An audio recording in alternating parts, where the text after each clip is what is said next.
thank you so much for joining me. It's so exciting to have My you pleasure. here. You are not a stranger to ARC. You've been on 3 of the 4 lineups. Yes. So what is it like to be back and see this festival grow? Well, genuinely, I really, really enjoy this festival. I feel like, like people come here to like purely for the music. There's like other festivals and people go there just to, I don't know, to say they've been there. This is purely about music, so. Absolutely. And that's what I'm about as well. Come here to play good music to people that want to hear it. So yeah, I feel happy to be back. I love it. And I still remember that first set at Elro in 2021. It was so much fun. That was a stressful one for me, actually. Was it? Why? My USB wouldn't work. Really? Yes. So Lee Foss had to give me some like kind of adapter. So like 15 minutes prior to the set, I was really stressed out trying to get it working because I only had that one stick as well. Wow. Schoolboy error. You need backups. And now, if I show you how many backups I have in here, I have about 6. And I'm you not carry joking. them all close. Always. Would you say that's the most important thing? Like, if you were going to get pit-pocketed, would you be like, just don't take my USB? Well, I don't know how long this interview is, but I actually left this bag in the airport on the way from Ibiza to New York, and I left it in the airport, and luckily someone found it and found me at the same time. So I lose everything. So yeah, 6 USBs is adequate now. That's so funny. You've really been in this scene for a very long time. I think I read that you started going to clubs at like 14 years old. Yeah. That's true? It's true, yeah. Wow. Yeah. And so I think it's coming up on 10 years now. You're bigger than Prince remix. Is that true? We've just been talking about that in the artist cabin over there. Yeah, I mean longer maybe. So 2004. What was it, 2024? Yeah, maybe 10 years. Yeah. Yeah. So have you always been kind of tuned into the Chicago music scene? Because I mean, remixing that Green Velvet song 10 years ago, and it still just feels so fresh when you listen to it today. I remember when the label that Bigger Than Prince came out, which was Circus. The owner Youssef sent me the track, and it was like, I really would like you to remix this song. And usually everything goes through my manager. He's a bit of a control freak, bless him. He's amazing. And I said yes without consulting my manager. And then a couple of weeks later, when I handed the remix in and he had to do the contracts, he said, "What the fuck?" Can I swear? Absolutely. Sorry about that, censor. So he said, "What the fuck is this?" What the fuck is this? It's like, what? Like, why did you not consult me? Is this a good idea? Blah, blah, blah, blah.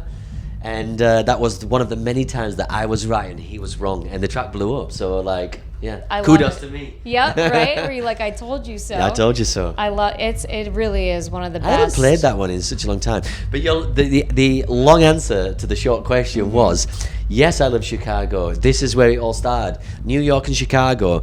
I mean, I'm fortunate enough to be British, and like, you turn the radio station on and any given time you're going to hear a house record. Right. And I was brought up on the diet of like Chicago and New York house music. I don't know how it happened, but like from a very, very, very young age, I've always been dialed into like the Chicago and especially the New York house scene as well.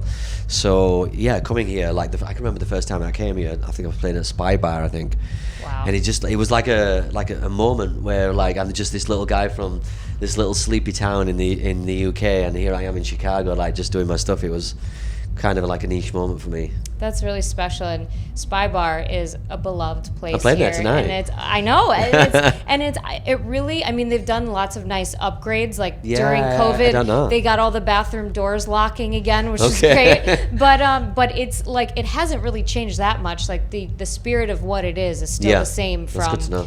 When I used to go when I was 17 years old, and that's why it's so special, because it's like what you're gonna get when you go there. It's familiar, it's good. You're never gonna have a bad night. Yeah, I know the first time that I went there, Green Velvet actually turned up and got on the microphone with me as well. No way. Yeah, that was the first time ever at Spy Bar. I remember it vividly.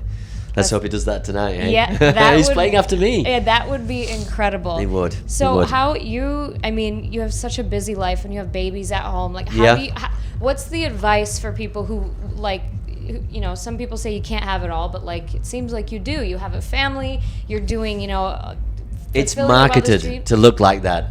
It is the best job in the world. However, like with all jobs, there's upsides and downsides. And yeah, I have 2 children now, so you have to find a happy balance. I think it can be quite dark at times, but obviously the industry, you're fueled around this magic thing. Hear this? Yeah.